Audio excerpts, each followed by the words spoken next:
Hello and welcome back to 9 Hours, 9 Persons, 9 Doors. This is the safe ending. The ending you need to get the true ending, because it's something that happens. First of all, I know I'm in room 5 at the moment, but when it comes to the safe ending and the true ending, there are certain things you need to do. You need to investigate certain things. So first of all, before you even finish the room, you have to go into this room and investigate the safe. Now, that should already be obvious. People would usually do that if it's their first time through or something like that. Basically, I've already completed the room, so when you click on it after you complete the room, this is what happens. Safe. Oh, whoops. Yes, strange that we didn't need to open it to achieve our goal. Do you think it's important? I wonder what's in there.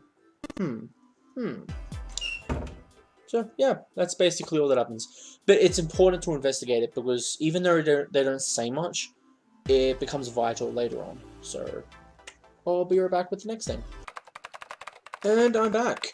So it seems investigating the safe has triggered another bit in room 8. So for the safe ending, you need to go room 5, investigate the safe, and then room 8. And while you're, when you connect the plug up to the screen, she's doing all the typing, this is what happens. The one before this, it said, "What kind of job do you have? What are you?" Well, she's typing very fast and doing all this code. It's like, I'm unemployed at the moment. I used to work for a cybersecurity firm, but I quit. Why? Lotus blinked. Huh? Oh, it was just something. She stopped typing for a moment, her face fell. This was not an avenue of questioning to be pursued. Junpei realized and quickly shut his mouth. Lotus's fingers began to move again. In a few seconds, she was back up to speed. As she typed, more letters and symbols that meant nothing to Junpei began to pour across the screen. What are you doing now? I'm going to try brute force it. Brute what? A brute force attack is, well, the short version is that I just attacked the thing head on. The long version, without looking up or slowing down, she began to explain. A brute force attack is one of the simplest ways to break a cipher. It checks every possible combination until it finds the right one. For a complex cipher, it can take a very long time. So basically, it's like if you're trying to figure out a password for something, you go AAB, etc. The thought of doing something like that made Junpei feel tired, but Lotus explained that she was writing a program that would run just an attack on its own. It's not the most elegant solution, certainly, but given the circumstances, there isn't much else I can do. Even as she talked, her fingers never slowed or missed a key. Junpei couldn't help but feel a little awed. Oh, but back to what we were talking about earlier. What were we talking about earlier? The wireless display. It's kind of strange if you think about it, isn't it? How do I put it? Well, let's say you write a program that calculates an additional problem for you, alright? So you went to 1 plus 1. The screen showed you 2. See, isn't that strange? No, not really. Oh, come on now, of course a caveman like you would think it was strange. You said so just a minute ago. You're just not getting it, are you? Who calculated 1 plus 1? The main computer, right? You said it's connected to the monitor wirelessly. Yeah, but someone grew up in a cave wouldn't know that, right? They'd probably think that this thing here, the monitor, is doing the calculating. And once they've decided that, they'll start examining the monitor. They might poke the screen or something. Ah, I see, the color changes when I press it here. Then they might investigate the hardware on the inside. Ah, I see, so this wire supplies power. Eventually, they might even cut the wires. Ah yes, just as I suspected. When this wire is cut, no results appear. Therefore, it must be the device who does the calculations. But the truth is that, just like you said, the computer's doing the calculations.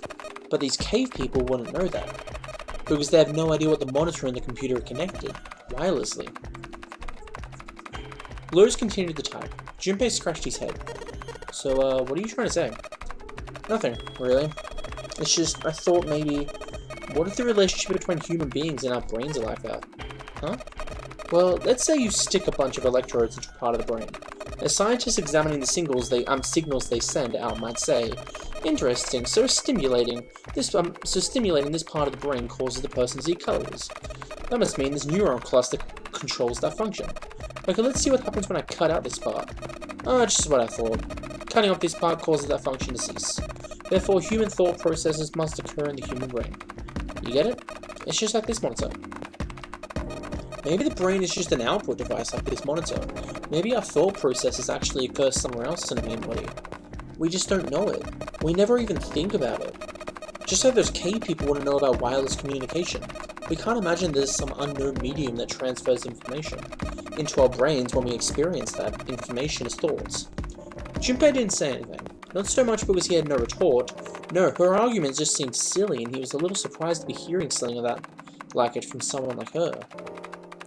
The brain is just an output device? Human thought actually occurs somewhere else? Did Lotus really think that, he wondered? It was a little creepy, Junpei thought. It sounded altogether too much like a bizarre cultish religion. Maybe that's the cause of Seven's amnesia. Oblivious to Junpei's increasing discomfort. Lotus continued. If memory is actually stored somewhere else in some sort of main body, maybe he hasn't forgotten anything at all. He's just having a difficult time assessing his memories because the monitor, his brain, has been damaged. I suppose that would explain amphasias and blindsight too. Perhaps they actually can speak or see. The monitor just isn't functioning properly. I guess people with prosopagnosia could be suffering from the same thing. Oh, wait a minute, what? He knew what aphasia was from watching medical dramas on TV, and blindsight was easily enough to guess, but he'd never heard of the word prosopagnosia before. What, you've never heard of prosopagnosia? Lotus spun around her chair to look at him. Junpei just shrugged and shook his head. Nope. What is it? Well, put it simply, it means a condition where the mind can't distinguish between human faces. In other words, my face would look like the same as Clover's or even yours. So they can't remember faces, which is how most people recognize each other. That means the people with prosopagnosia have trouble recognizing even people they're close to. Usually they can make do by associating people with other things. Their voices, their clothes, their hair. Does that mean there are other people's faces looks like blanks? No, I don't think so. You've seen monkeys like a zoo, right? To you and me, all the monkeys' faces look the same, even though they're obviously got faces. It's almost impossible for a human to distinguish between them. The zoo staff that works with them would learn to identify different monkeys. Eventually, but you or I couldn't, unless one had a scar or something else to set it apart. That's how people would be to someone with prosopagnosia. Prosopagnosia, huh? Didn't even know that kind of thing existed. Junpei did his best to act as though the whole lecture hadn't gone entirely over his head. And what were we talking about? The idea that your brain is just an output device, like a monitor. Are you serious about that stuff? Not really. I was just kidding for about half of it. What about the other half? Well, I guess I was just adulting. Not funny. Giggle. Lotus' smile had something rather masochist to it. It's nothing more than a story I made up out of boredom. Don't take it seriously. It was the first thing that came to mind, and I just talked about it to kill time. But it looks like I don't need to talk anymore. Why? I didn't have to kill time anymore. As she spoke, Lotus raised her right arm high and brought it down on the enter key.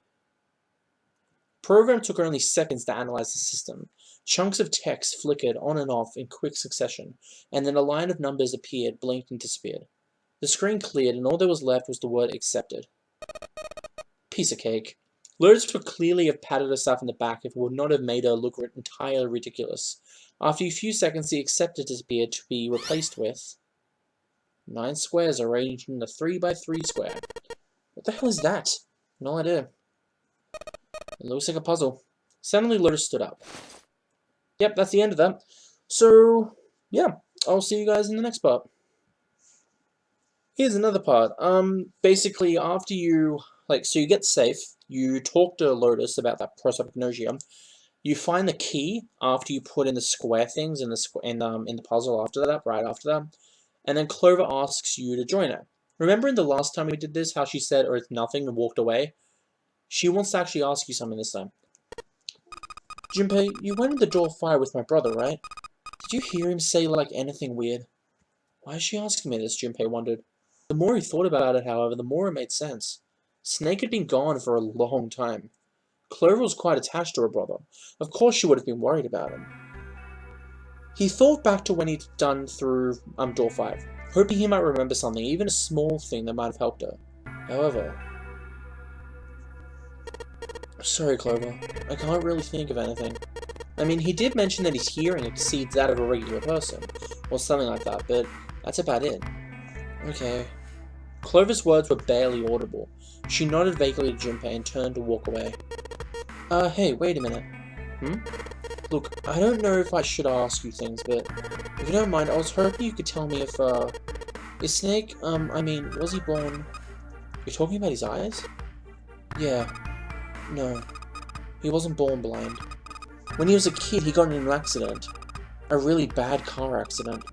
He couldn't see after that. And his arm... Yeah, my brother's left arm is, it's not like a normal person's arm. It's fake. It's not a real arm. The accident hurt him really bad. To save him, they had to cut off his arm. Wait, what? Is that all you wanted to ask me? Talking about her brother had clearly taken a great deal out of Clover. Junpei nodded. Look, I'm sorry for making you talk about all that painful stuff. Clover only shook her head and walked off down the stairs. Anyway, back to this. What she just said, some of you might realize something due to that, and I'll mention that later. So, here back. So, here it is again. With that, he turned and walked away from the winch. Junpei and Ace followed him. You know, speaking of experiments, scientists suddenly stopped. There was this experiment scientists did with rats. First, they had a squarish C-shaped tank, and filled it with enough water that the rats could drown. The tank had two exits, A and B. Exit A was pitch black, so dark even a rat can't see everything. Exit B, however, is electrified, which means the rats can't leave through it. So what would a rat do if it was put into the situation? Which exit would the rat choose? There was a moment of silence after Santa posed the question, and then Ace responded. B, of course. The rat has no way of knowing that exit B is electrified. Exactly. The rat goes to exit B. Of course, like I said, it's electrified, which means the rat can't get out of the way. So after a lot of trial and error, the rat finally finds exit A. I can't say that's very interesting or relevant. It's simply a story of a laboratory experiment. You're right, it isn't very interesting. Yet. These scientists repeated these experiments, over and over, using hundreds of different rats over several generations. This produced some surprising results. With each generation of rats, they took less time to find the correct exit. Eventually, a rat was put into the tank who instantly chose exit A, without even attempting to go to exit B. But even that wasn't the most impressive thing. The same experiment was conducted in another laboratory far from the original one, with the same results. No, on second thought, the results weren't really the same. The rats in the second experiment began the trials with significantly faster times than the first rats. These rats were not related to the rats used in the first experiment, and had never even come in contact with them, and yet they all easily found the way to exit A, as though they already knew. What did it mean? Are you suggesting something like telepathy? They were passing information to one another through some undetectable medium. Ace looked skeptical. Santa snorted him. How the hell would I know? I'm not any kind of scientist. I don't know what made him do that. But I do know the story's true, and if you've got another explanation, I'd sure love to hear it. So come on, let's get going. There's still a lobby here we haven't checked out, and we've got to get the hell out of here before June passes out. Without waiting for a response, he turned around and started walking. Junpei, however, wasn't quite ready to leave the topic alone. Hey, wait, there's something I want to ask you. Santa stopped and turned around. Why did they use the tank for the experiment? Huh?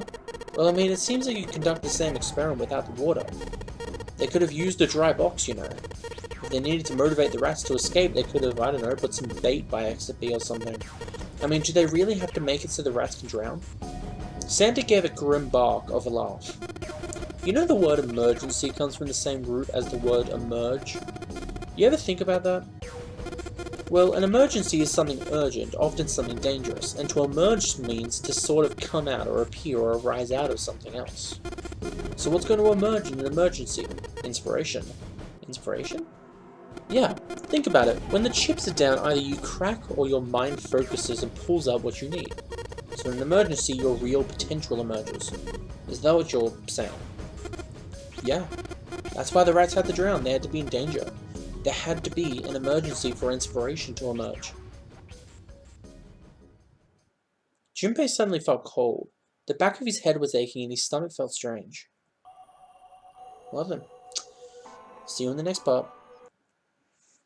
After you finish room 6, the first room, Santa's talking about his sister. He's adding another part now. The sudden revelation took Junpei by surprise. He had no idea what Santa meant. He glanced at June, who shook her head. She didn't know either. We didn't have parents. They bought it in an accident when we were still kids. So I had to be like her dad. And that meant that I bought her Christmas presents every year. On Christmas Eve, I'd leave the present next to her pillow. And the next morning, she'd come running into my room with this big smile. Look! Santa left me a present! Santa got me the doll I really wanted! I'm so glad that he got the letter I wrote. I was the one who told her to write those letters. I'd say, write down something you want and mail it to Santa. The address I gave her was somewhere in Northern Europe that doesn't exist. Anyway, she'd write the letter and stamp it and send it out. And then a few days later, I'd show up in a back mailbox marked address unknown. I'd open the letter before she figured out they'd been sent back. Once I had the letter, I'd go around to a couple of stores with some money I'd saved up over the year and buy her the stuff she'd asked for. It took a lot of saving, but I managed to buy her presents every year. Junpei was silent. He could think of nothing to say. June looked down, uncomfortable. The wall next to him suddenly groaned. Either he hadn't heard the sound or didn't care. Santa kept walking. For 1 year, her letter was different. She didn't write a list of toys she wanted, or anything like that. Instead, it said, I don't want any presents this year. Instead, I want you to make my wish come true. My wish is that we'll be happy like this for a really, really long time. But I couldn't make that wish come true. Some Santa I am. Santa looked sad. Junpei had never seen him look sad before. He wasn't sure he liked it. Junpei decided it was probably best not to ask Santa any questions. But what happened? June glanced up at Santa quickly as she spoke. He answered, but only with an effort. She died. She was killed 9 years ago. There was nothing Junpei could say. His heart felt like a great lump of lead. June bit her lip and looked away. Her face was pale. Alright, let's go. Santa stood up suddenly, his downcast demeanor gone. He shoved the picture back into his pocket and headed back up the stairs, taking them 2 at a time. Junpei and June looked at one another. There was nothing they could think of to say. Oh, okay, that's part of that then. Anyway, see you in the next part again. Here's another part. When you get all the cards and click on the boxes when he's about to put them in, this happens. Just then, Junpei heard a noise. He spun around just in time to see June collapse in front of the fence. June, are you okay? She did not respond. Junpei spun back around to face Ace. I'm sorry, I've got to go check on her. You do the boxing, alright? Just put the cards in the boxes. I'm counting on you. He shoved the cards into Ace's hands and ran off towards June. Are you alright? What happened? Junpei called out to her as he ran. As he arrived, June was climbing up to her feet with Santa's help. Oh, I'm sorry, I'm fine. I just tripped. Don't give me that, now's not the time. But it's true, I tripped over a box. Junpei put his palm on her forehead. Her temperature was much the same as it had been last time he checked. She wasn't hot like she'd been before, but she was still warm. Her fever wasn't completely gone. I saw her fall. I think she really did just trip on something, you know. Junpei would have been more willing to agree if June hadn't needed quite so much help standing up. Still, to fall down like that, I think she's probably still a little messed up. June was doing her best to busy herself brushing dust off her dress. Her smile looked a little embarrassed and her face was a bit flushed, but she did look a great deal better than she had. Still. Alright, well, let's get out of here fast as we can, so we can get you to a hospital. Oh, I don't think it's anything that serious. I just need a little medicine and some sleep and I'll be fine. Medicine? Medicine, huh? Well, if we could get in touch with anyone outside, I'll bet Ace could swing that for you. Ace? Why? Huh? Don't you know? He's the president of a pharmaceutical company. Cradle Pharmaceutical is the name, I think. Their flagship product is an anesthetic drug called Serpil. Serpil? Serpil. Junpei couldn't shake the feeling that he'd heard Serpil before. Santa continued. Yeah, the Serpil was the drug Ace used to knock himself out when we went into door 709. Serpil is an anesthetic that is gaseous at room temperature, similar to nitrous oxide. takes only a few seconds to spread, and even a small amount is very effective. For these reasons, it found widespread acceptance with police and military forces in numerous countries. It was an effective crowd suppressant and room clearer, and is practical, ethical, and humane. Developed 6 years prior, it was made from the extracts of several different roots. It became popular almost as soon as it was made public, with many governments placing large orders. Demand for Serpral skyrocketed as it did. So did the stock of Cradle Pharmaceuticals. Why do you know all this? Santa's information was interesting, but Junpei couldn't help but feel a little suspicious. Santa's reply was blunt and simple. I heard it from the old man himself. From Ace. When? By the number 4 door at the central staircase. We're more searching the second-class room. Remember how Snake 7 you went through door 5? I asked him what he did for a living, and he said he ran his own company. After that, we just started talking. I guess it just came up, you know. Are you worried about something? No, nothing. As he spoke, Junpei looked over towards Ace. He seemed to be having difficulty with the 9 boxes.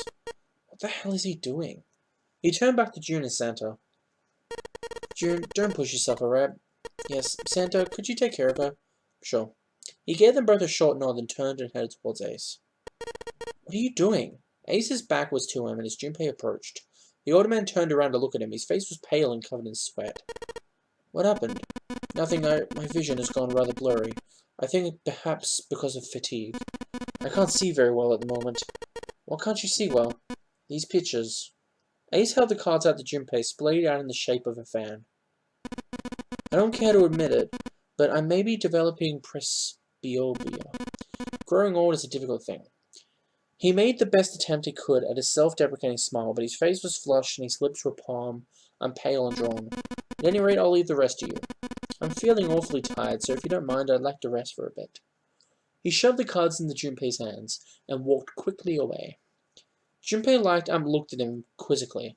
How could simply looking at the cards have tired him?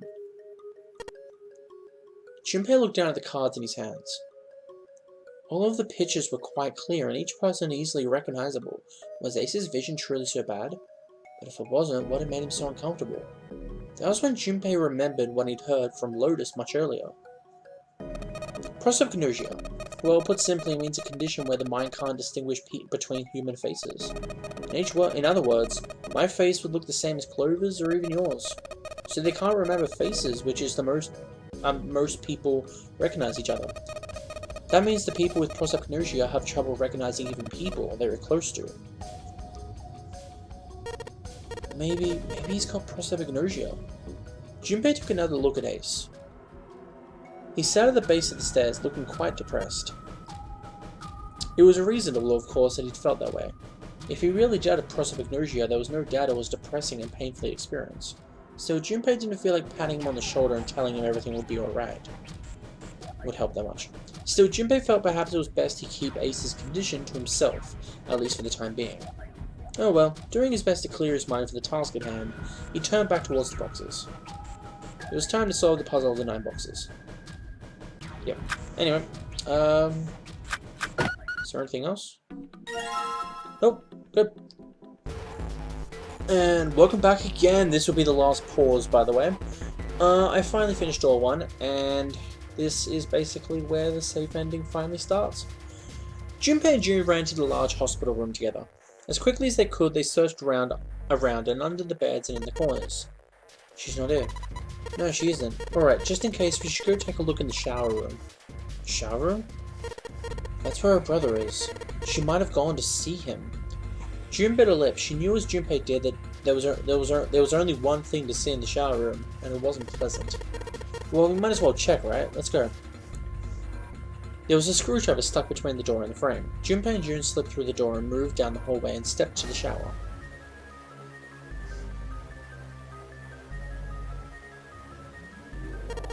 No luck.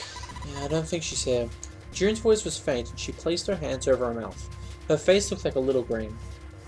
The stench in the room was almost unbearable. It had grown far more unpleasant since their last visit. If Junpei had eaten at lunch, he would have had difficulty retaining it. He wanted to leave the room as soon as possible, but he had to be sure. And the only way to be sure was to check the other side of the divider. Wait here. June offended no resistance and nodded weakly to Junpei as he headed around the divider. He stopped at the corner and turned his head.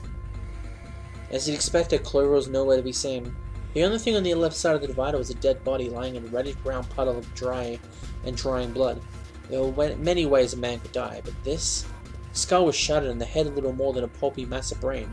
The left arm was hideously twisted into a horrific alien shape, the bright white of ulna shining through the remains of his skin and muscle. Huh? Wait.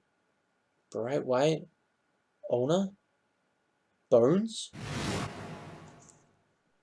The pieces fell in place. Junpei remembered something Clover had told him in the laboratory. My brother's left arm is, it's not like a normal person's. The accident hurt him really bad. To save him, they had to cut off his arm. Of course. Of course! Why hadn't he realized it earlier? Clover had told Junpei that Snake's left arm was prosthetic.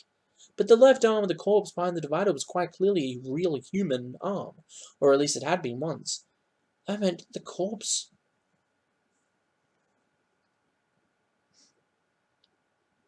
Junpei and June headed back towards the large hospital room. They stepped through the door and out of the shower room. Down the hallway they went, searching for Clover in every corner. They had reached the stairs when... Seven appeared, breathless and yelling. Junpei, June, where were you guys? He looked pale and his face was drawn. Something terrible had happened. Junpei's breath caught in his throat. Did something happen? Seven drew a shaking hand across his face and gulped down a breath of air. Clover's dead. I found her in the first-class bathroom.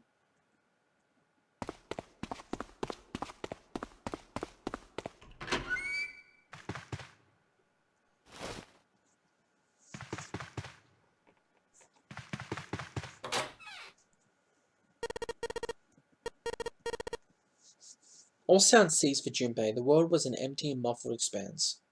And he began to hear his own breathing.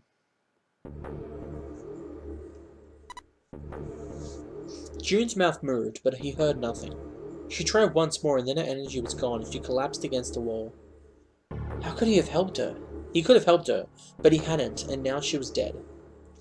So he stood there, frozen in place. Clover, why? Why had this happened? He forced his body to move. Each step felt like another nail pounded into his heart. Finally, he was in front of her. He knelt and placed 3 fingers against Clover's neck.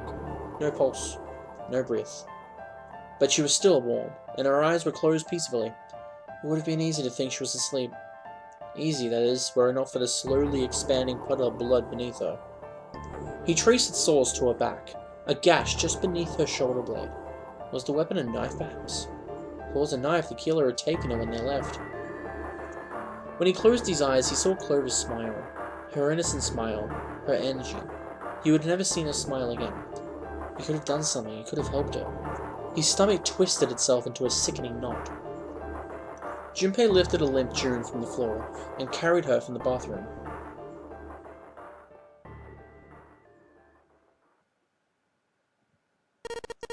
Are you alright? It was a foolish question, and you knew it.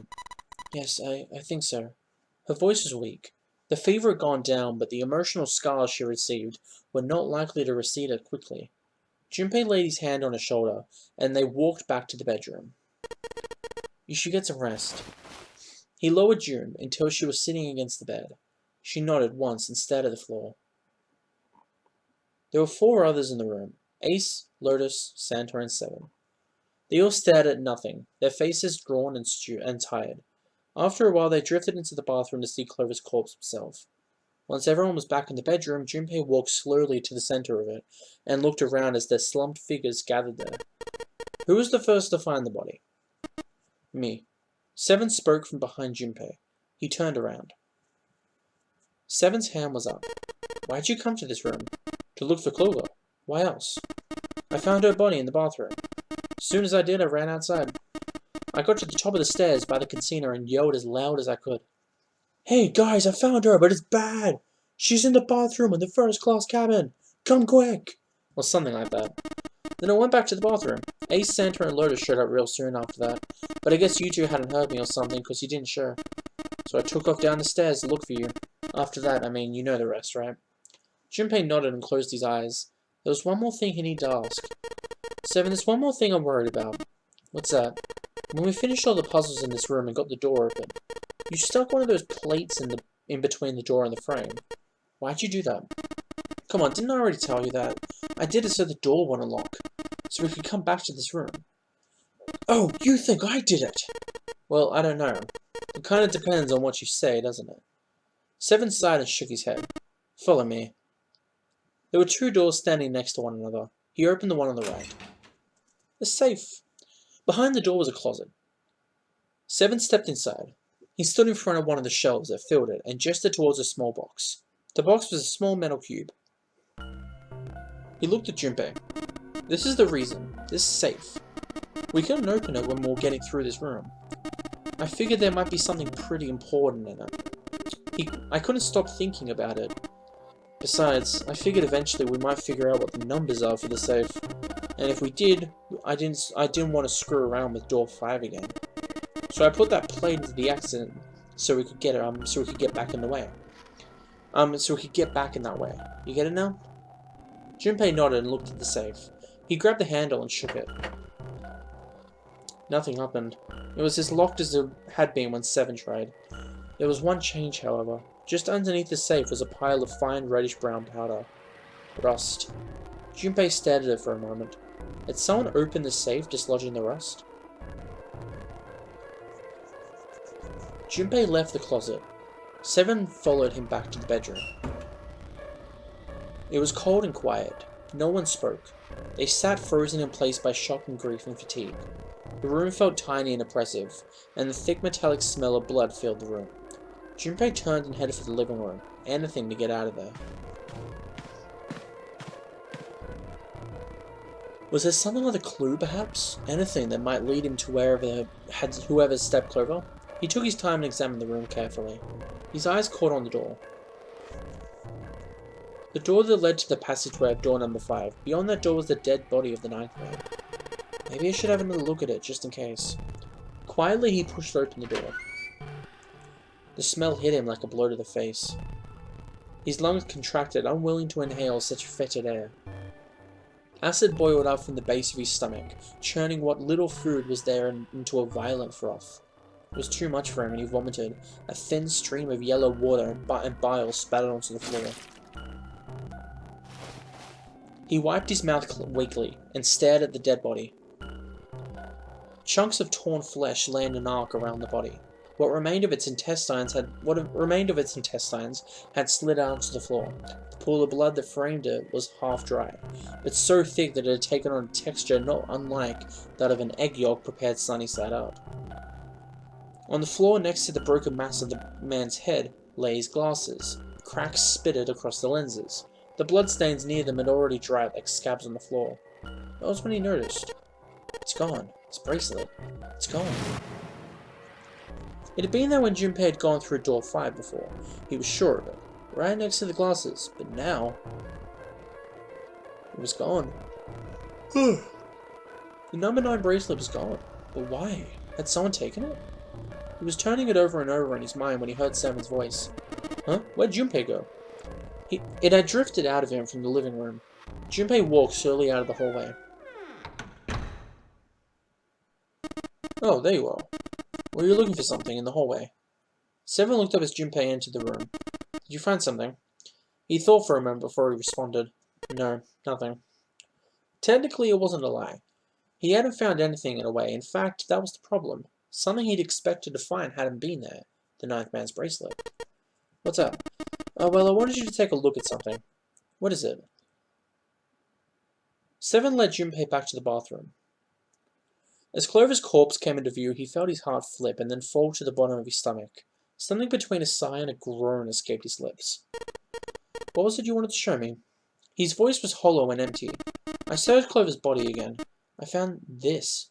As he spoke, he moved around Clover's head, then knelt down and flipped open her right hand. What?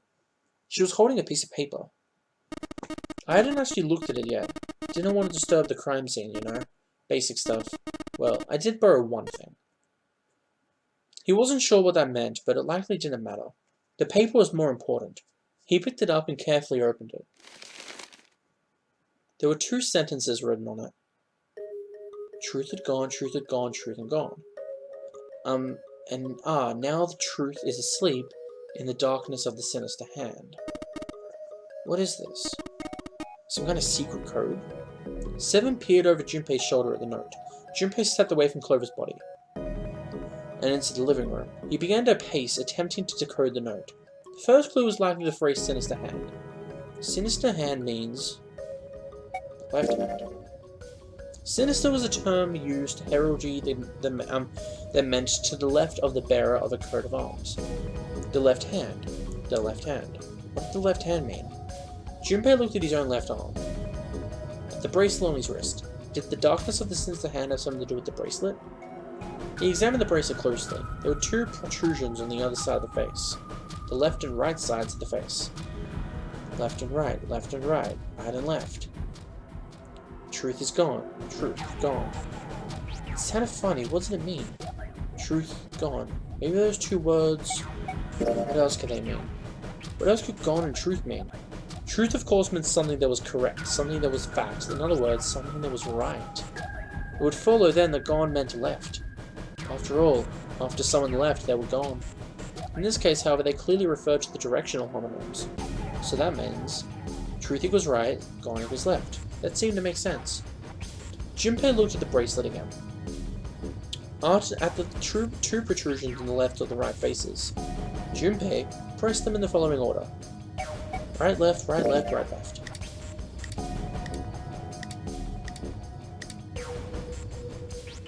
And then 1, 4, 3, 8, 3, 4, 2, 0. Oh, 1 I mean. One after another, 8 numbers flashed on then off in the face of Junpei's bracelet. He checked one more time to be sure. 1, 4, 3, 8, 3, 4, 2, 1. 1, 4, 3, 8, 3, 4, 2, 1. Hey, what are those numbers? Junpei didn't answer. He couldn't answer.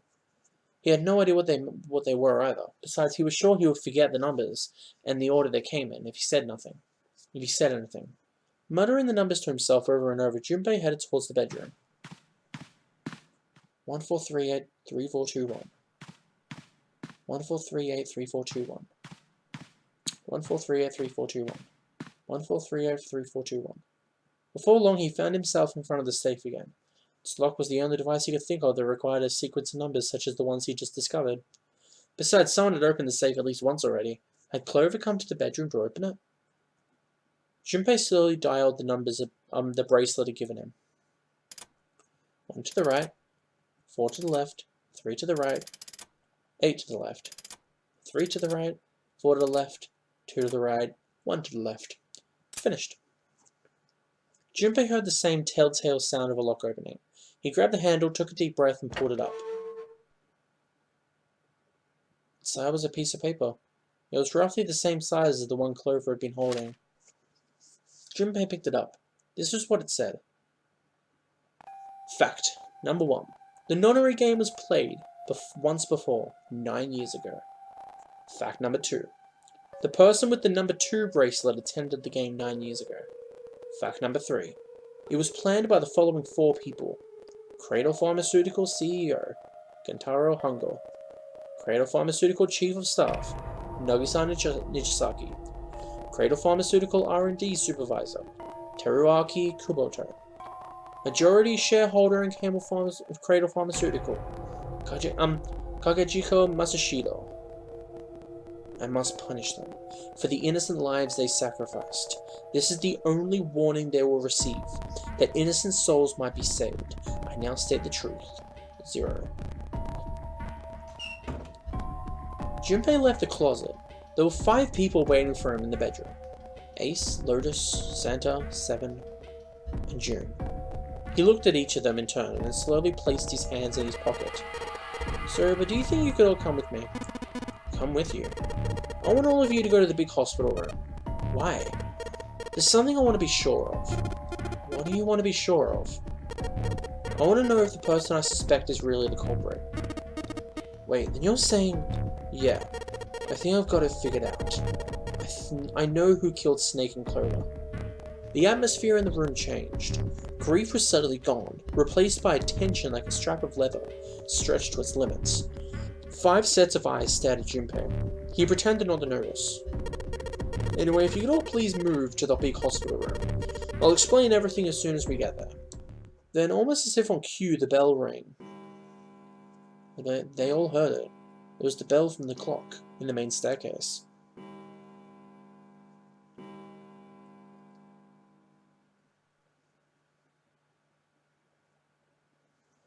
The bell rang 5 times and ceased. It was 5 o'clock. They had only an hour left. We didn't have time left. Let's go. Slowly, one by one, they followed Junpei out of the bedroom.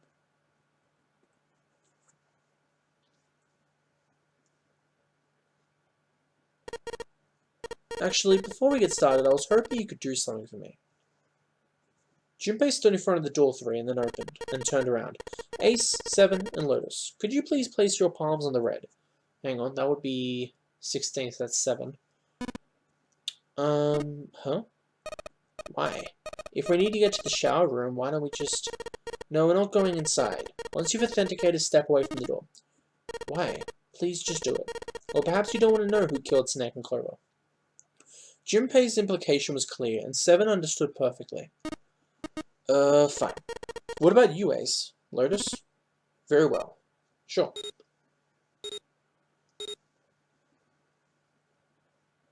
Quickly, they pressed their palms onto the red. Once they had finished, they stepped away from the door as Junpei had instructed. 3 asterisks shown from the red's display panel. Junpei approached it and held his bracelet over the scanner. He made quite sure he didn't place his palm on it, and instead only brought his bracelet near it. The 4th asterisk appeared, just as Junpei had expected. It was possible to authenticate without placing one's palm on the red, as long as the bracelet was brought near it. Junpei pulled the lever down.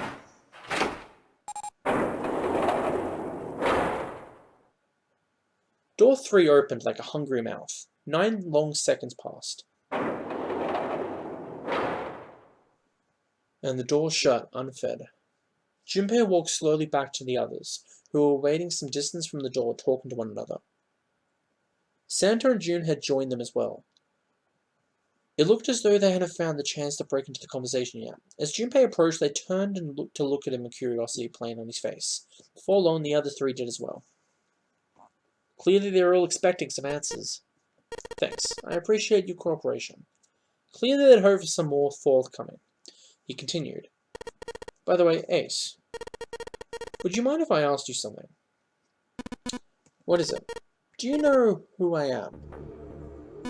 What? What kind of question? Just answer it, please. Who am I? You're Junpei. Of course, who else would you be? Unfortunately, that's the wrong answer. Actually, I'm Santa. What? Ace's voice was full of surprise, but it was also tinged with confusion and fear. Everyone else looked nearly as surprised. Santa looked especially shocked to discover he was actually someone else. If he spoke however, the trap would be exposed. Junpei quickly continued. The clothes I'm wearing are borrowed from Junpei, and the clothes he's wearing are mine. We had a little swap. That's ridiculous, impossible. So you're saying I'm not Santa? Of course you aren't. Why? What makes you so sure I'm not Santa? If you were Santa, then the door 3 wouldn't have opened for us just now. 1 plus 7 plus 8 plus 3 equals 9. 1 equals 19. 1 plus 9 would equal 10. The digital route would be 1, but the 4 of us just opened door 3. You can't possibly Santa. Your bracelet number isn't 3. It's 5, right? Only then was it too late. Did Ace realize his mistake? He set his jaw and glared at Junpei. You're exactly right. My bracelet number is 5. As he spoke, Junpei lifted his wrist up to show everyone the bright red 5 on his wrist. Sorry, Ace. I tricked you. Of course, I'm not really Santa. I'm Junpei. Who could possibly think I was? It's obvious I'm not. To think I was ridiculous. But I guess you couldn't see just how obvious it was. I asked you before, didn't I? What makes you so sure I'm not Santa? And you answered, if you were Santa, then the door 3 wouldn't have opened for us just now. Most people would just say something like that. As their justification for why I'm not Santa, I mean, the first thing that would come to anyone's mind wouldn't be the bracelet number. There'd be only one thing they'd say. One sentence. You don't have his face. Ace, you have prosopagnosia. Am I right? Junpei's voice was quiet and calm. He knew the truth, so did Ace. He could hear a sudden buzz of conversation from the others. Prosopagnosia? What's that? He heard Lotus begin to explain it to them. Ace glanced at them and then turned back towards Junpei and sighed. Very well, I confess.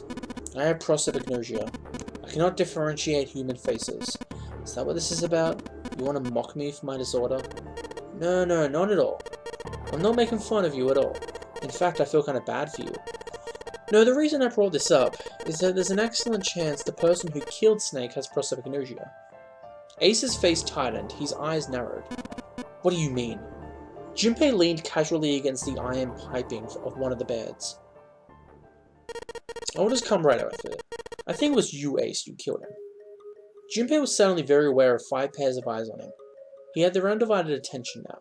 The room had gone very, very quiet. Junpei took a deep breath. That's ridiculous. What possible evidence do you... I have 3 pieces of evidence. The first, think about a few hours ago. You made us argue over 3 doors here in the big hospital room. There was no way all 7 people could go through them. Lotus suggested that we sacrifice one of us. Lotus looked away awkwardly. Junpei glanced at her and continued. Then you, Ace, said, I'll stay here. Why would you say something like that? It's pretty simple, really. You didn't want us to see the dead body in the shower room. You see, if Ace stayed behind, there were only 2 doors the rest of us could go through. Doors 7 and 8. There was no way we could get through door 3, the shower room. You knew that, didn't you, Ace? That's why you volunteered to stay behind. Come on now, I think that's going a bit far. I can understand if you're jealous of my bravery, but please don't devalue my actions. I only wanted to save the rest of you. Surely you can understand my altruism. Altruism, huh? Junpei stared off into the darkness at something very interesting and lazily began to dig a persistent bit of wax out of his ear. You already knew, didn't you? You knew that whichever doors we took eventually would end up back in the big hospital room. What on earth are you saying? Of course I didn't know that. How could have I? Really? Yes. Pleading was not something they'd heard from Ace before. Junpei pulled the bit of wax out of his glare, glanced at it, and flicked it off into the darkness. Oh well, that's cool. Still got 2 more pieces of evidence that say you're the killer. The second is that I said earlier, you have prosopagnosia. Then you mean to imply that a person who can't distinguish human faces must be a bad person. Junpei, they call that prejudice. No, I'm not that stupid. Then why? Well, before I explain, I suppose there's something I should tell you. The corpse in the shower room. It's not Snake's. What? Ace's face went pale. The others looked confused as well. If the body wasn't Snake's... I didn't put it together right away, but there was something Clover told me. She said that Snake's left arm was prosthetic. He's lost his real arm in an accident. But the body we saw in the shower room, let's call him Guy X. Guy X's left arm was definitely flesh and blood. In other words, Guy X couldn't possibly have been Snake. Oh god, no, that's impossible. Ace had started muttering deliriously to himself, shaking his head back and forth. Junpei was long past caring. Let's say hypothetically that the killer didn't have prosopagnosia. If that were the case, he would immediately realize that Guy X wasn't Snake. Even if the clothes were the same as Snake's, their faces would be completely different. It would have been obvious they were different people, and yet they still killed him. Why?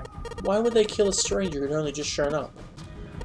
On the other hand, if the killer did have prosopagnosia, it would make sense.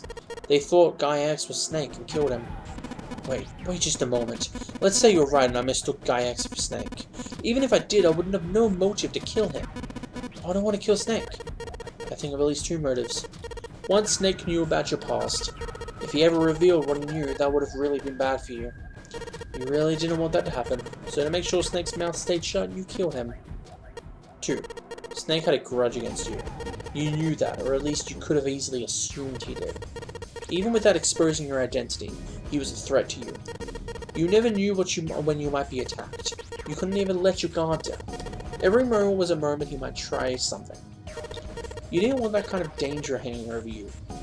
So you... Hey, hold on a minute. For the first time since the beginning of Junpei's explanation, someone besides Ace spoke. What's the past that Ace didn't want us to know? Why did Snake have a grudge against him? Look at this. He handed Santa a small piece of paper. Santa squinted at the paper and began to read. The non-order game was played once before 9 years ago. The person with the number 2 bracelet attended the game 9 years ago. It was planned by the following 4 people. Yeah. Ganterer. What is this? Slowly, Santa looked up from the paper. His eyes met Junpei's. It's the message from Zero. It was in the safe in the first-class cabin.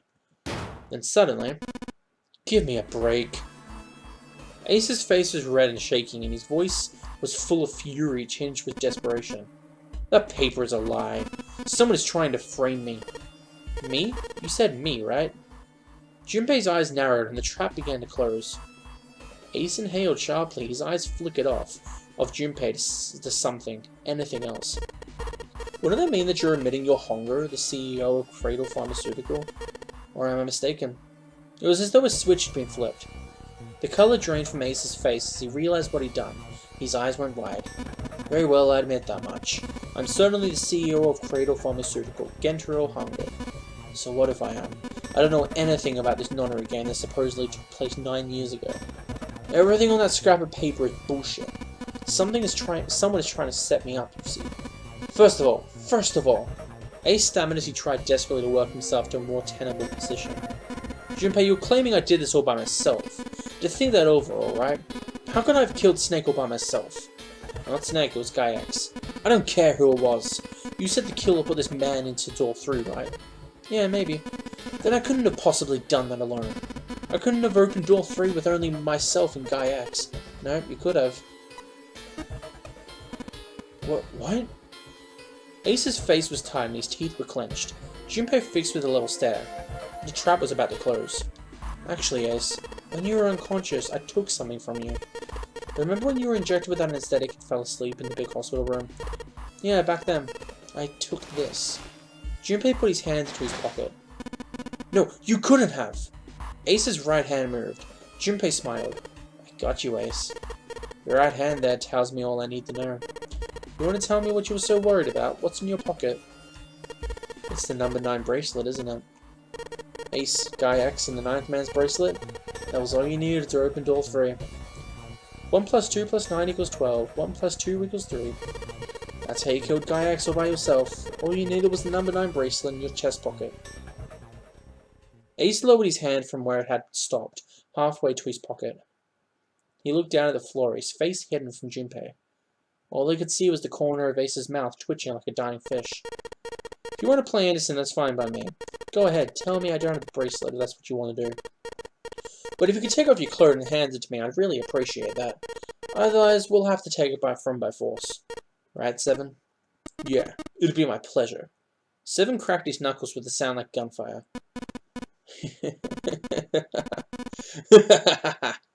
Ace roared with laughter. He threw his arms wide and his head back, and laughed filled the room, a sound that scarcely belonged there. Then it stopped. His arms came down and his head dropped to look straight ahead at Junpei. His face was flat and cold, devoid of any emotion. Well done, Junpei. As you so correctly deduced, I have the number 9 bracelet. I retrieved it while we were searching for the missing hardware for the red. I left the room when I was supposed to search and headed for the first-class cabin on the B deck. His voice showed no emotion, no sense of remorse or interest. It was almost bored, as though he was reciting an especially dull corporate letter. My purpose was to obtain the number 9 bracelet. 9 is a potent ally in the nonary game. Adding 9 to any set of numbers won't alter the digital root. 1 plus 9 equals... Yeah. As you can see, 9 is a very useful number here. With it, one can go anywhere with anyone. So I made for the first-class cabin to obtain it. Ace successfully acquired the number 9 bracelet. He also found an unexpected bonus, the knife the 9th man had been holding. He slipped both of them into his chest pocket and left as quickly as he came. He walked down the stairs and headed back to where he was supposed to be. That was when he met Guy X and mistook him for Snake. Snake was on his way to the large hospital room and he had not noticed Ace behind him. Ace made sure it stayed that way. He followed the man wearing Snake clothes to the door 3. When the man stopped, he walked up behind him quietly and called out, "Snake." The man turned to look at Ace. He said nothing, and no words came out of his half-open mouth. He seemed dazed, somehow, almost like a man half asleep. Perhaps he'd been drugged. Didn't matter, Ace. Ace was certain the man was Snake. He knew Snake had been part of the nonary game 9 years ago. Snake hadn't recognized Ace immediately because he was blind. That made much sense. Why then hadn't Snake said anything to him? Surely he hadn't forgotten what had happened to him in the nonary game, but not once had he attempted to confront Ace. Perhaps his lack of sight had prevented him from recognizing Ace, or perhaps Snake had conspired with Zero to deceive Ace. In either event, he was a threat, and it was better to deal with him sooner rather than later. Ace's mind was made up. He moved. He held the number 9 bracelet over the red. He waved his own bracelet in front of the red and finally grabbed Snake's arm and shoved his hand against the scanner panel. The door opened. Ace threw the man through it. 9 seconds later, the door shut. 81 seconds passed. The man inside the door passed away. After that, I returned to my post as though nothing had happened. After conducting my own research, I returned to the large hospital room when the 1 AM bell rang. Ace's eyes were cold and his cheeks were hollow and pallid. When he spoke, only his lips and tongue moved. The rest of his face was eerily still. Junpei glared at Ace. He took a deep breath and thought about the next question he had to ask. He didn't want to. He knew what the answer would be. He just didn't want to hear it. Junpei swallowed and spoke. Ace, did you kill Clover? Yes. Why? Why did you kill her? She was Snake's sister. It was possible he had told her something dangerous. Additionally, she had gone through door 1. It seemed likely she might have found it. Found what? Why don't you go through door 1 for yourself? Perhaps it's hidden somewhere. Seven and Lotus interrupted. Yeah, but Lotus and I went through door 1 too. We didn't see anything suspicious there. Yeah, I thought as much after I heard your report at the central stairs. I doubt the two of you could find it. But perhaps Clover was different. Perhaps she had found it. I was therefore desperate to find her, and I lost I did in the first-class cabin. I spoke very calmly. Did you see it? See what? Don't act as if you didn't understand. You were in the captain's quarters, weren't you? Huh? What are you talking about? Very well. By the way, what are you doing here, Clover? What? Nothing. There's blood on your shoes. It looks fresh. Did you go take a look at the 9th man's corpse? I see. Your silence suggests that you noticed. You saw something, didn't you? You see that his bracelet was gone. Clover ran. She made for the exodus. Ace stood in her way. You aren't going anywhere. He caught her by the collar as she passed, and threw her to the floor hard. She leapt back up and darted past him into the hallway. Ace followed at a run. He was faster.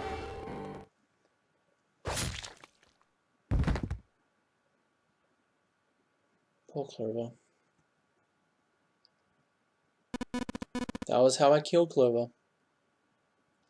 His face hadn't changed. If he felt guilt or remorse or anything one might feel after taking the life of another human being, it didn't show. You son of a bitch. Seven's whole body trembled with rage and his voice rumbled with hate. Santa's eyes were bloodthirsty and Lotus and June's face were distorted by anger and hatred. Ace looked at them and smiled. It was a cold, cruel thing, with no humor in it. He shook his head and sighed. I admit it, I've lost. I've lost completely and utterly.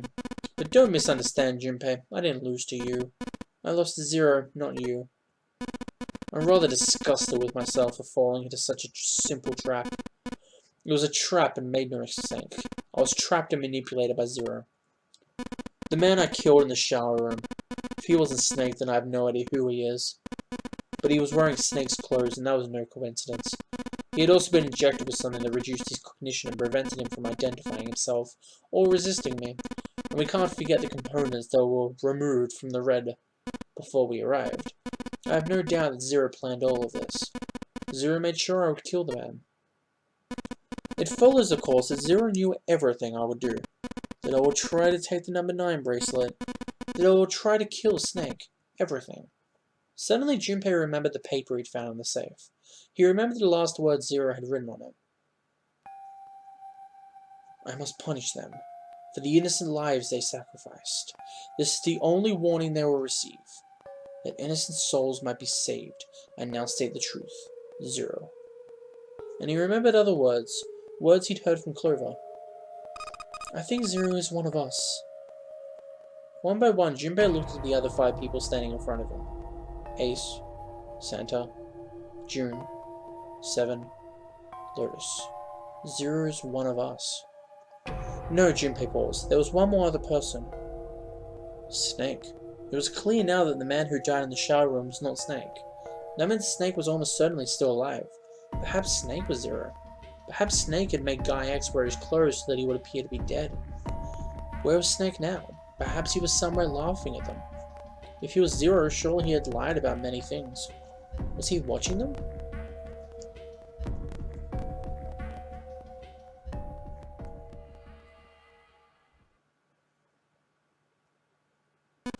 Well, I believe I've finished my confession. Why don't we get moving? He sounded as if he just finished doing nothing more exciting than describing the weather.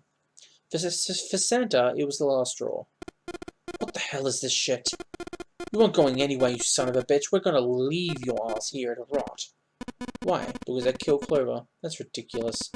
Why are you so upset that I killed that little bitch? She was nothing to you. A stranger you only met a few hours ago. Am I wrong? You bastard! 7 roared and lifted a fist that would likely have shattered Ace's jaw, but someone else was faster. It was Lotus. She stepped towards Ace, raised a fist of her own, and dove it straight into his nose. Huh? You had some fire, don't you? I confess I rather like a tough woman. He sniffed and wiped a small trickle of blood from his nose with a raised eyebrow. Well, maybe you'd like another one then. Before that, let me give you one of my own. Huh? Lotus scarcely had time to blink. Ace snaked his arms around her and pulled Lotus back up against him. Same motion, he reached into his coat pocket. Oh, come on. It was a gun, the revolver. Almost lazily, he tilted it to point at Lotus's head. If any of you so much as blink, I won't hesitate to pull the trigger. I've already killed 2, no 3 people. Don't think I'm not ready to make a 4. 3 people? What do you mean 3? Very well. Let me take this opportunity to eliminate you. The person who killed the 9th man was me. Although I'm supposed to be more accurate, I encouraged him to get himself killed. While we were examining the main staircase, he came to me and told me his name. I recognized it at once, so I gave him a little push. Just a little white lie.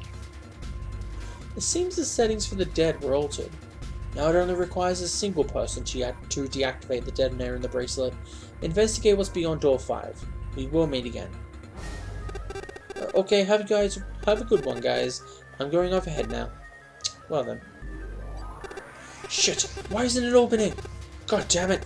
You lied! Open the door, please! I'm begging you! Help me! Please, get me out of here!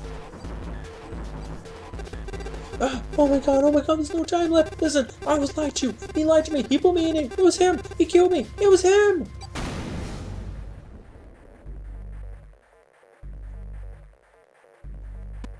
I had 4 reasons for killing him. 1, as I said before the notary game, the number 9 bracelet is of utmost importance. If I had allowed him to keep such a useful tool, he or it would have become a threat to me. As such, I decided that it should be eliminated early on. 2, I wanted the number 9 bracelet. If I could manage to obtain it, I would be able to manipulate the game as I saw fit. I would be unable to acquire the bracelet unless its owner was dead. 3, even setting aside his number, he would have been nothing but trouble for me. He was aware of my past. He knew what happened here 9 years ago. It was important that I eliminated him before he was able to disseminate this information. 4. Lastly, I wished to conduct a simple test. A test to see if this monogram was serious or a poor attempt at a joke. I needed to be quite sure. As such, I encouraged him to act against the rules so that I might observe the outcome. Junpei glared at him. I didn't get your 3rd motive. What the hell happened 9 years ago? Didn't I say? The nonary game was played. I planned it out and I conducted its execution. Why? What on earth was it supposed to do? I don't really think I have obligation to tell you that. Ace smirked. He was trying to provoke them and it was working. Although Ace had paid very little attention to Lotus after catching her, the gun had never wavered from her temple. She looked quite pale, and when she spoke, her voice shook. Hey, what's with the gun? Why did he get this? Why don't you tell us, Santa? Santa ground his teeth and glared at Ace. On the other side of door 6, we found the gun in the coffin in the cargo room. The bastard must have grabbed it when we weren't looking. Indeed I did. That was a pretty serious mistake, you know. Just saying you intended to leave it behind. Ace laughed, a short, derisive snort, and gave Junpei a sickeningly pitying look. Well, there isn't much time left. I'll be off then. Where are you going? Do I really need to explain? I'd assumed it would be obvious. I have the number 9 bracelet, and now I have Lotus. Wasn't there a door with 9 on it in the room that looked like a church? That's where you're going, isn't it? And how do you know that? Santa told me about it while we were looking for Clover. I see. Well, you are correct. That is my destination, but now I must say goodbye. To all of you. And please, don't forget my warning. Move and I'll pull the trigger. I don't need her alive to open the door, you know. As he spoke, Ace began backing away towards the door, practically dragging Lotus behind him. Junpei, Santa, and June and Seven stood frozen. Ace had the face of a man gone mad. They had no doubt he would pull the trigger. Ace had reached the exit. He forced Lotus to open it, then turned and addressed them once more. Goodbye. Then he stepped through the door.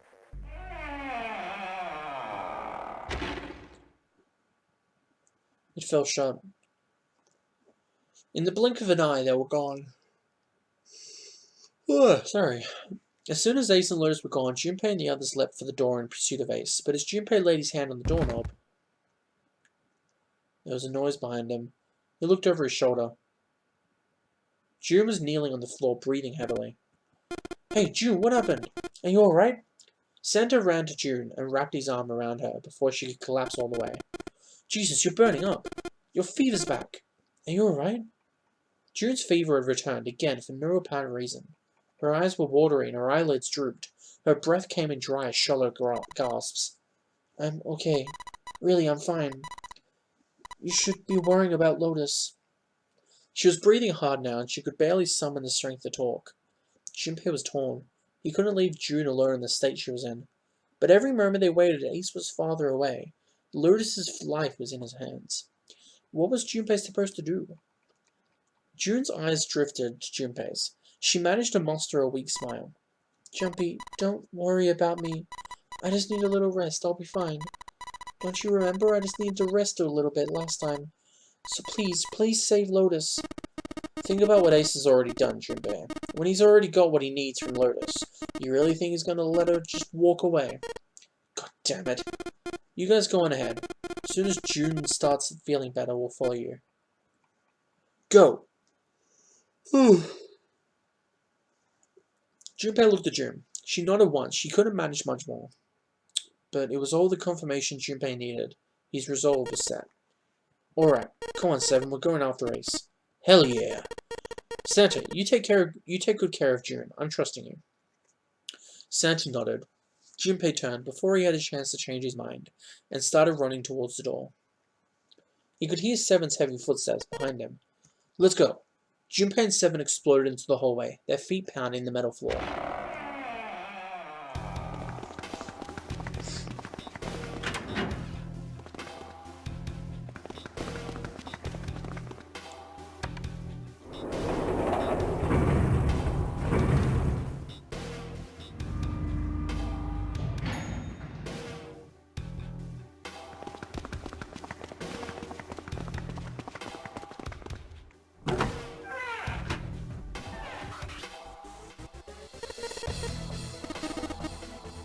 Junpei and Seven had finally arrived at the church, exhausted and out of breath.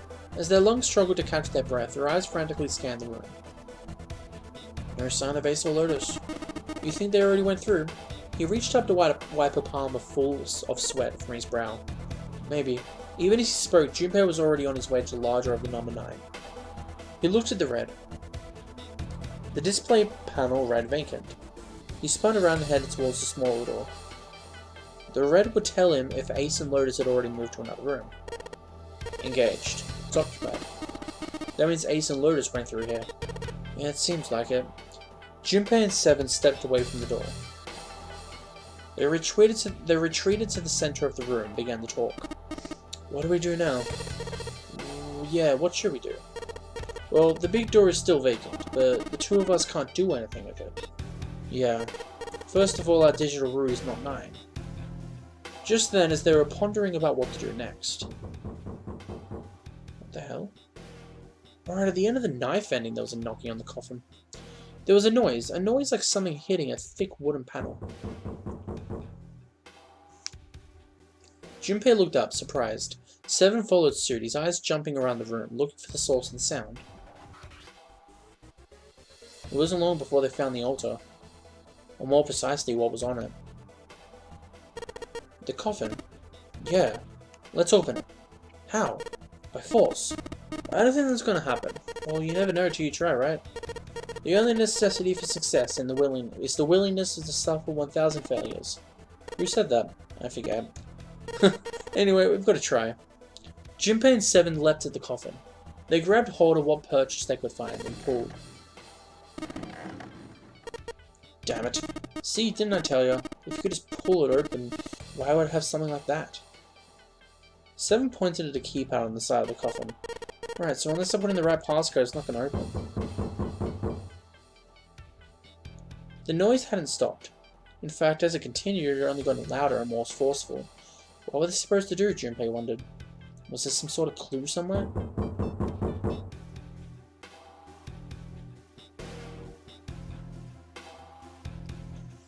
They stood there for a few minutes, staring at the coffin, and then Seven spoke. Hey, Junpei, I remember you were mumbling about some weird numbers over by the bathroom in the first-class cabin. You got those numbers by solving the secret message Clover was holding, right? Truth or Gone or something like that? Yeah, that's right. What about it? Well, maybe the numbers on the passcode for this thing, too. Come on, that's impossible. Those numbers were code to unlock the safe. Yeah, but the person who set up the safe and the coffin is the same person. Zero set up both of those. Yeah, probably. Well, then they might have set the same passcode for both of them. That's ridiculous. Why don't you just try? I mean, it's not like things will make any worse. It'd just be a waste of time. There's no way they're the same numbers. How do you know that? You never know until you try. The only necessity for success is the willingness to suffer 1,000 failures. Who said that? You. Fine. He knelt down in front of the keypad and looked at it. Perhaps because he'd repeated them so many times, the numbers came easily to Junpei's mind. 14383421. Quickly, he typed them in.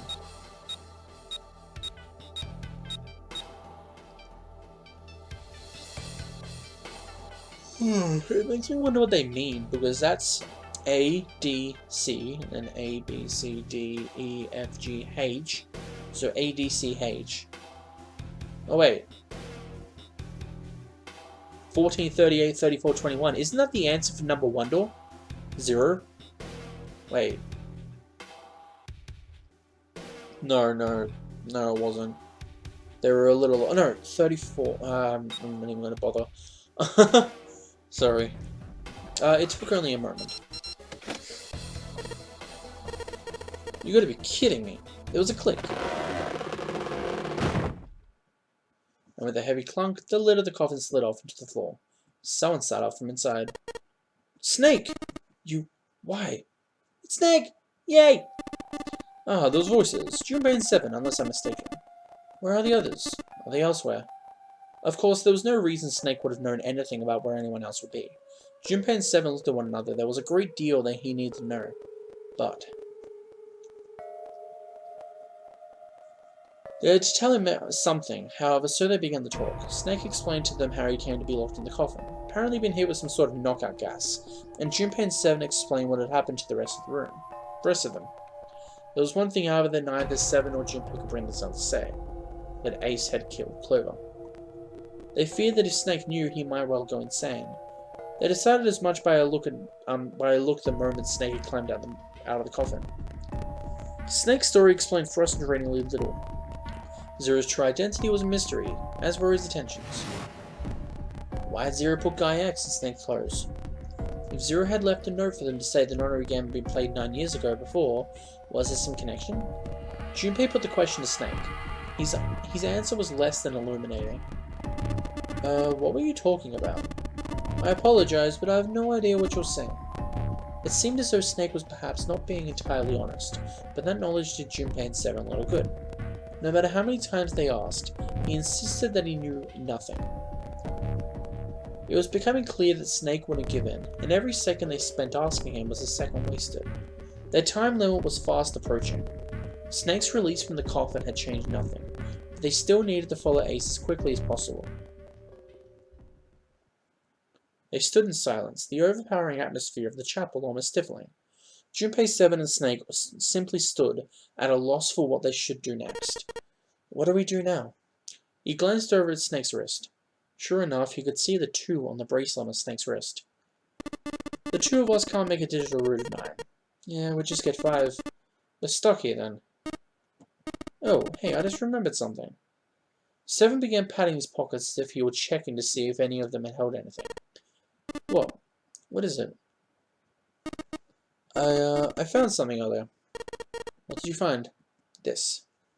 He'd finally found the pocket he wanted, and his hand dove into it.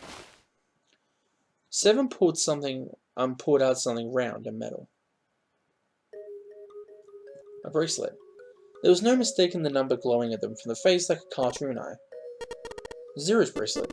What the hell? Are you saying that Seven has the number 1 0 bracelet? Yeah. Where did you get that? Snake's question was innocent enough, but if he learnt the truth, if he'd been able to see, he would have noticed Seven look away. Clover gave it to me. She did?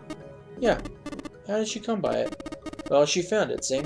On the other side of door 1, at A deck, in the captain's quarters. She asked me to hold onto it, because it was too big and bulky for her to be lugging around. It was a lie, and Junpei knew it. I haven't actually looked at anything yet. Didn't want to disturb the crime scene, you know? Basic stuff. Well, I did borrow one thing. Alright, Junpei. Be nice knowing you. What? 7 plus 2 plus 0 equals 9. Come on, man, I'm just kidding. Still, just in case, I want to make sure the 0 policy gets picked up by the red. Snake, give me a hand, alright? Without waiting for a response, he started walking towards the door. Junpei and Snake followed him quietly. Before long, they found themselves in front of the larger of the 2 doors. Seven and Snake put their palms on the red. Once they'd done that, Seven put their number 0 bracelet on the scanner panel. Third asterisk appeared on the screen. Now then, they just needed to pull the lever and the door would open. Fail. Huh? Why isn't it opening? Well, the third asterisk lit up, so must have registered the 0 bracelet. Maybe it isn't actually 0. Huh? What? The bracelet might have actually produced the number 0 when scanned. That is what I'm saying. Hexadecimal? Why don't we try a different combination? Perhaps we can determine what number that bracelet actually contains. Junpei nodded. They decided to use the following combination. I already know this one. It actually is a 0. It's not meant to be 0, I mean. It's meant to be an O. And O in hexadecimal, I think it's like 24? Wait, no, not 24. 15. Yeah, 15. A, B, C, D, E, F, G, H, I, J, K, L, M, N, O. Yeah, O. So that's 6. So it would go with Junpei and 7. That combination worked, and the mysterious bracelet number was 6. Then they scanned in their bracelets.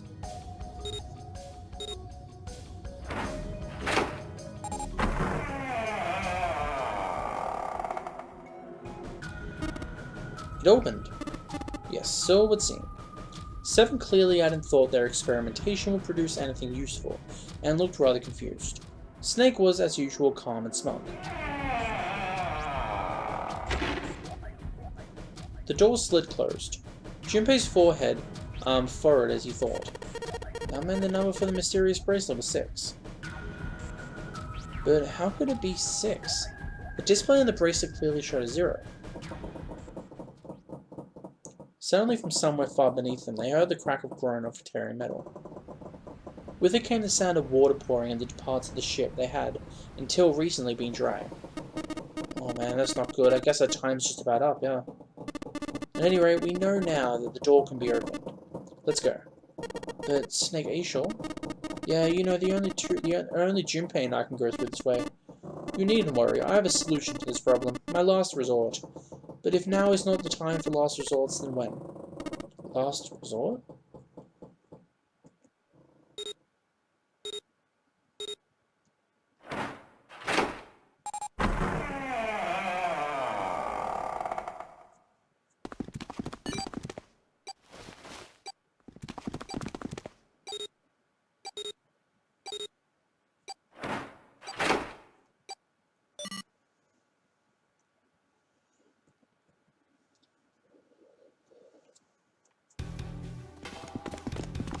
Junpei, Seven, and Snake ran, full tilt, down a long straight hallway. They were headed for the stern of the ship and had no time for distractions. As they ran, Seven spoke. Gotta admit, you really surprised me there, kid. I couldn't figure out how the hell you were going to get out of that one. How come you didn't do that right off the bat? As I told you, it was a last resort. Had I used it at the beginning of the game, I would come under a great deal of suspicion. I imagine most people would have taken it to mean that I was zero. Once they convinced themselves of that, I wasn't optimistic about my chances of making it out of here alive, let alone unscathed. I felt it best to play my cards close to the chest, as it were. That way, if I were in a situation where there was nothing else I could do, I'd have a little trick up my sleeve. I'd just take my bracelet off. Snake's plan had been simple, but effective. He'd simply removed his bracelet. How, to Junpei, it looked like as though Snake had simply crushed his bone off his hand until they were small enough to fit through the wristband. Of course, that would have been practically impossible, so how had he done it? My brother's left arm is, it's not like a normal person's arm. It's fake, it's not a real arm. Snake had slid the bracelet off and tossed it into the coffin. With it gone, he'd had little to fear from the numbered doors. He'd walked through the door easily without authenticating. He stepped out on the other side unscathed and began running down the hall alongside Seven and Junpei. They kept running for a while longer and eventually came upon a set of stairs leading downstairs. They'd stopped and peered down the staircase. As far as they could tell, it went all the way to the bottom deck. There didn't seem to be any flooding. They nodded quickly to one another and jogged down the stairs. It took only a few minutes to make their way to the bottom deck. There was a single hallway in front of them, at the end of which was a single door. Junpei threw it open. Inside was a massive iron gate. A plate was affixed to the top of it. It read Incinerator. Oh my, that doesn't sound very pleasant. Do you see a lever near the gate, perhaps? Yeah, right over here. How did you know that? Well, I'd be happy to regale you with the story. I imagine it should only take half a day or so. Junpei grumbled, gave Snake a dirty look, and jogged over to the lever. If you pull it, the door should open. Got it. He pulled the lever down.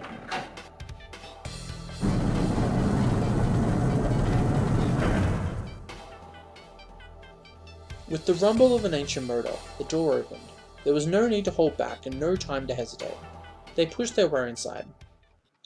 Standing in front of them were Ace and Lotus. Ace still had the revolver in his hand. It was still pressed hard against Lotus's temple. A small, stark bruise had begun to form near the tip. Even from several yards away, Junpei could see that Lotus was shaking. She was terrified. Perhaps more interesting was what Junpei saw behind her. 9? Another number 9 door? But why? Why was there another one?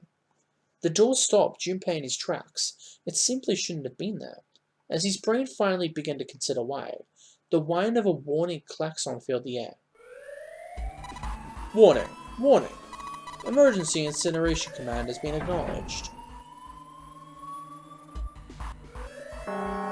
Automatic incineration will take place in 9 minutes. Please evacuate the incineration immediately. Oh my, how exciting. You've run quite a show here, Zero. A terrifying smile twisted Ace's face. What's the matter? Too frightened to understand? Here, let me explain. It's said that the incineration system is about to activate. In 9 minutes, the room will be engulfed in flame. Huh? Who are you? You don't recognize me. I'm hurt. It's me, Snake. Snake. Ah yes, you were alive. I'm afraid your bizarre style had me confused. I'm quite glad to see that you're alive. Ace's face didn't change. Snake ground his teeth. If you don't mind me asking, how did you get here? Snake, Junpei 7. The three of you couldn't have opened the door with 9. Did you use Clover's bracelet, perhaps? What? 2 plus 5 plus 7 plus 4, 18. 1 plus 8 equals 9. Well, your reaction suggests that you did not. Hold on. Why do you think we'd have Clover's bracelet? Junpei felt his chest tighten. Oh, they haven't told you. You told me what? Clearly not. Normally I would take some time and enjoy the moment, but I'm afraid my time is at a premium just now. I'll have to make this quick. Clover, don't do it, Ace. Keep your goddamn mouth shut. Clover, I said stop it. Don't listen to him, Snake. Junpei could feel his voice going hoarse, but Snake didn't listen to him. What happened to Clover? Ace looked at him. The corner of his mouth curled into the hook of a cruel smile. Clover died. The color left Snake's face. He shook his head weakly. No, that's not true. That's impossible. It's a lie. It has to be a lie. No. Oh, it's quite true. I can assure you of that. I killed her myself. What? I'm sorry. Did I stutter? I killed her. Snake's face twisted into a mask of rage, a mottled red rising to dot her pale skin. His entire body shook. He looked at Junpei disturbingly like a demon. I would have rather she died with less suffering. A bullet in her brain, perhaps, would have been ideal. Fortunately, that would have made quite a bit of noise. Circumstances being what they were, I was forced to settle for the knife. The one the 9th man had, you remember? I believe I caught her just below the shoulder blade. I was rather lucky, in fact. My first thrust went right between her ribs. Her flesh was so soft. My knife slid in so easily. There was no resistance. The feeling was, I confess, I felt rather excited. It is a powerful memory. Someday perhaps I hope I can feel it again. Incineration will begin in 7 minutes. I'm going to kill you.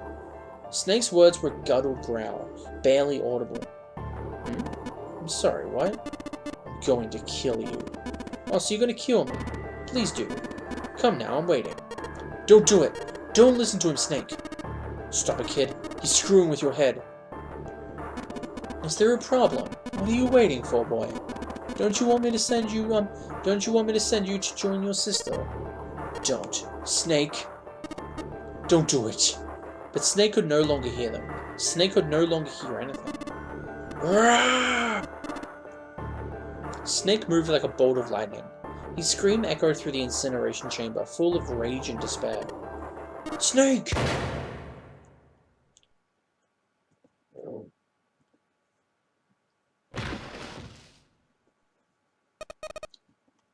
Another scream filled the room. It was Lotus. She ran across the room towards Junpei, her eyes wide with terror.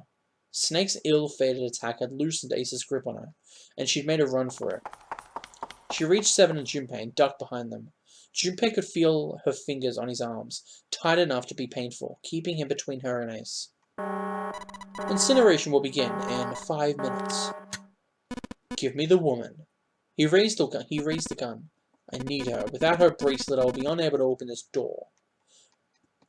He could easily just, I don't know. Quickly now. I don't have time for your shenanigans. In the center of the room, Snake's body lay eerily still. He looked like a human larvae, prone and vulnerable on the floor. I see. Then it would seem I have no choice. The rest of you must die as well. Fortunately, I have 5 bullets left. 1 for Junpei, another for Lotus, and the last 3 for the lump of idiotic man you call 7. I will take Lotus's body with me and leave this room. Incineration will begin in 4 minutes. Well, it looks as though our time together is at an end. I rather enjoyed playing with you. Goodbye. Junpei could see Ace's finger tighten. He could see it begin to squeeze down the trigger. His body tense, preparing for the catastrophic impact of hot lead against human flesh. And it happened. Whoa! Snake stood up. What? No, that's impossible. For the first time, Ace's composure broke. With obvious effort, Snake lunged forward, 1 step closer to Ace, then another. He looked for all the world like a zombie. I'll kill you. I'll kill you. His face was the mournful wailing of the undead. Stay away from me. Get back. Stop. If you come any closer, I'll get away from you. Little by little, Ace was retreating. Snake didn't stop. He continued his stiff, inexorable approach, his eyes twin pools of pure fury. Listen to me. I said don't come any closer. Shit. You bastard. Ace's revolver leapt 5 times. 5 times the air in the incinerator was split by the crack of a bullet. The snake's body twitched as 5 clouds of blood and torn flesh leapt into the air across the body. A fine pink mist drifted from his body and disappeared. Snake made a strange sort of choking cough. And then his strength was gone. His legs crumbled and his broken, padded body slid to the floor. Incineration will begin in 3 minutes. But Snake wasn't done. Even as the pool of blood beneath him grew, he began to move. He half crawled, half slid towards Ace. One bloody arm wrapped itself against Ace's leg, and the other gripped his thigh, with strength that should have been long gone.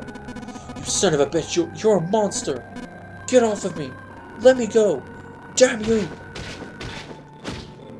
He kicked a snake with his free leg, driving his foot into Snake's face, his arm, his shoulder. It made no difference. Snake refused to release him. Once a snake can stand its prey, rarely does it release it. This is it, Ace. We're going to burn to death together. What? Incineration will begin in 2 minutes. Damn it! Damn you! Get off! Let me go, you monster! Okay, look, think about it this way. My company owns a wonderful hospital that has excellent doctors. You're not wounded too seriously, serious? He has bullets in him. I'm sure they can fix you up easily. You don't have to die. You can be saved. Just let me go. Pathetic. Begging for your own life. Then 7 alerters began to speak. Junpei could hear tears in their voices, and their words restrained. Snake, that's enough. You can stop now. Yeah, he's right, Snake. You've done enough. Come on, Snake, let's go. Let's get out of here.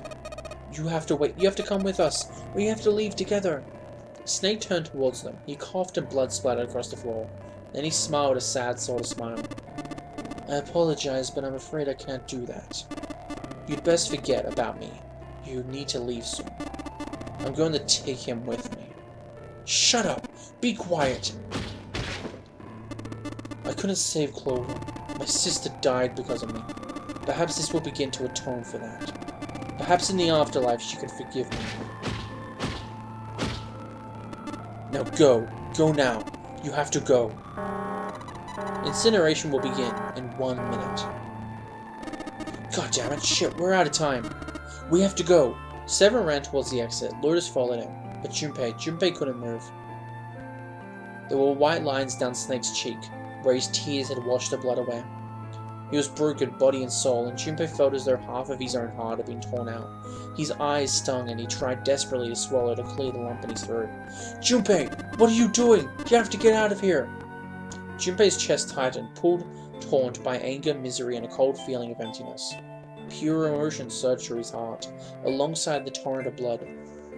He could feel it building, a tremendous wave growing taller and taller and taller, and then it broke, crashing down with thunderous force. Snake! Snake! Junpei's rational mind was gone. He was driven by instinct now, and he launched himself across the floor at Snake and Ace. Or he tried to. Wait! Don't be an idiot, Junpei! He felt a hand grip, He felt a hand grab him from behind. It was 7. Before he had time to react, the larger man had pinned Junpei's arms to his sides, and he was hauling him bodily towards the door. No! No! I have to help Snake! Snake! Snake! Get off of me! Let me go! Incineration will begin in 10 seconds.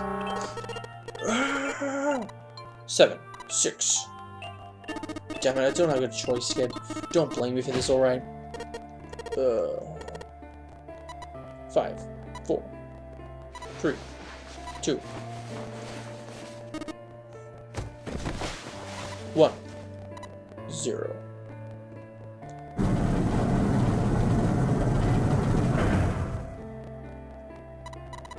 Gates 2 and 3 are locked out. Beginning incineration. Junpei felt Seven's fist bury itself deep in his stomach, and then his legs turned to mush.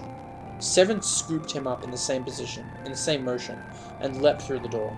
It slammed shut behind him. Junpei struggled to shaky feet. He glanced over to see Lotus only a short distance away. Junpei ran to the door. There was a small window cut into it. Inside he could see Ace and Snake. Shit! Damn you all! Why? Why? Why me? I don't deserve this! Yeah, you do. Answer me! Answer me, Zero! Why? Why? Zero! Zero!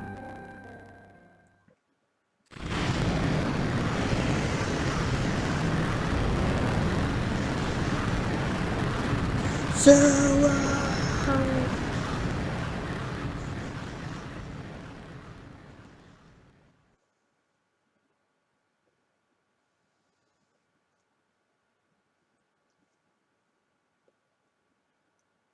He didn't know how much time passed. He didn't know how long he stood there in front of the incinerator. He looked to the side. Lotus's face was a shame, and if not for the hand she'd put against the wall, Junpei didn't think she could have stood. Seven looked old and tired and used. His eyes stared at the floor, seeing whatever. Junpei said nothing. What did that say? Seeing nothing, thought so.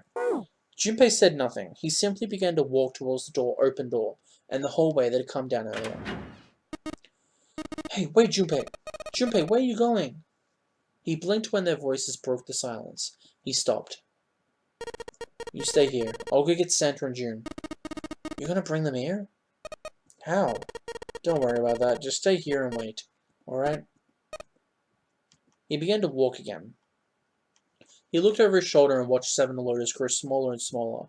They stared back, not moving. He wasn't sure if they could. He turned around again. He knew where he was going. When they had walked through the hallway early, he noticed an elevator at the end of the side hallway. It still worked, then maybe. Before long, Junpei found himself in front of the elevator. Next to the door was a button with a triangle on it. He pushed it and the door opened.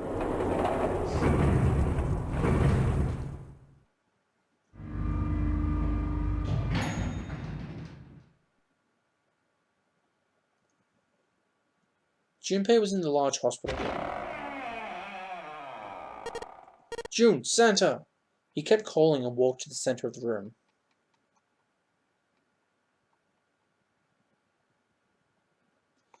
But try as he might, he couldn't find them. Oh, damn it. Where did they go? Increasingly frustrated, increasingly worried, Junpei left the large hospital room. He had no choice. He would have to look for them. Junpei's heart was heavy. He couldn't shake the feeling, but there was a part of him that felt it would be wrong, even if he could. With every step he took, his legs felt more and more like lead.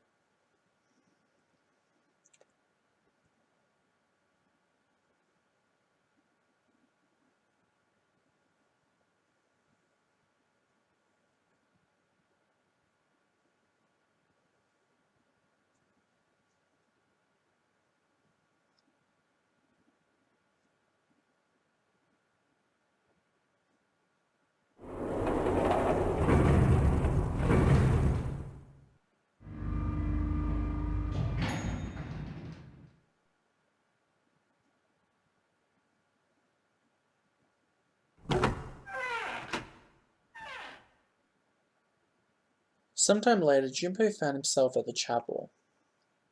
He stepped inside, expecting to find nothing, but there on the red carpet in the center of the room. June! No, codenames didn't matter any longer. She was Canny. Canny!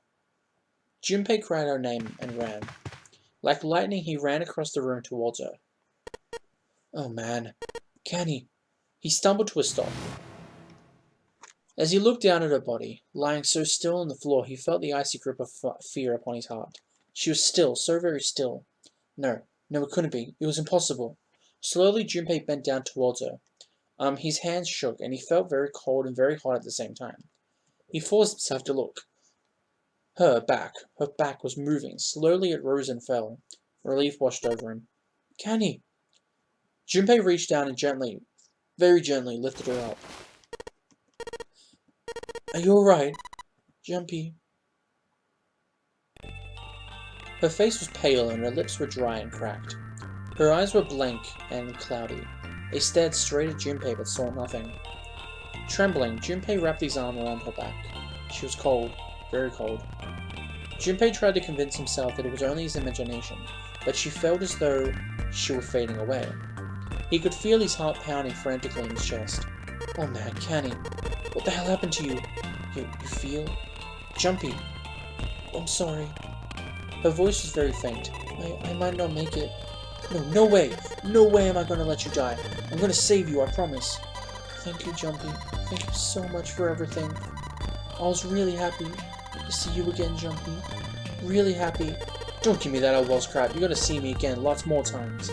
You just gotta hang on. Alright, Canny? Jumpy, did you know you meant a lot to me when we were kids? I've liked you for a long time, Jumpy. A really long time. Junpei's vision had gone blurry. It took him a moment to realize his eyes were filled with tears. He could feel a piercing point of heat deep in his chest, like a white-hot flame. He looked down at Akane. Game over. There was a crack of static from above his head, and a voice spoke. Zero! You son of a bitch, where are you hiding? Junpei frantically scanned the ceiling for the source of the voice. I'm right here. I've always been close to you. What the hell are you talking about? No matter, I'll tell you again. Game over. This game has ended. No it hasn't. I'm not gonna let it end yet. I'm gonna get out of here with Candy. You can't. That is impossible. Why? Because you chose the wrong path. The wrong path? That is correct. Your path was inevitable. However, admit defeat. Where there is a shadow, there is a light. Where there is light, there is a shadow. So it goes. What are you talking about? It matters not. The loser has been decided. I told you, I'm not gonna lose. No, you misunderstand. You haven't lost. I have lost. What? Junpei didn't have time to ponder what that meant before. He heard the door slam shut behind him. He spun around. There was no one there. Was it Zero? Can he wait here? I'll be right back, I promise. She managed a single nod. Junpei laid her back down gently and leapt for the door. He yanked it open and shot outside. No one. The hall was empty. There was nothing moving anywhere. Damn it. He didn't want to leave Canny alone any longer than he had to, so Junpei turned around and headed back to the chapel.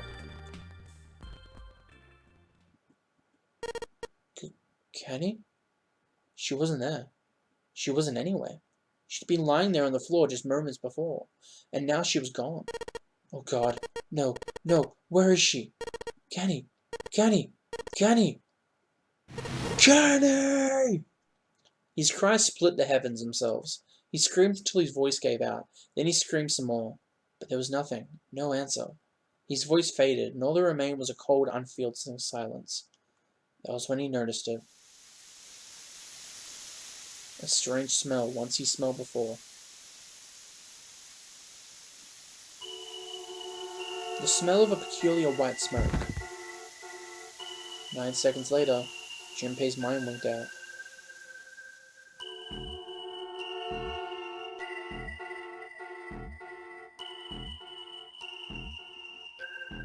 Well then,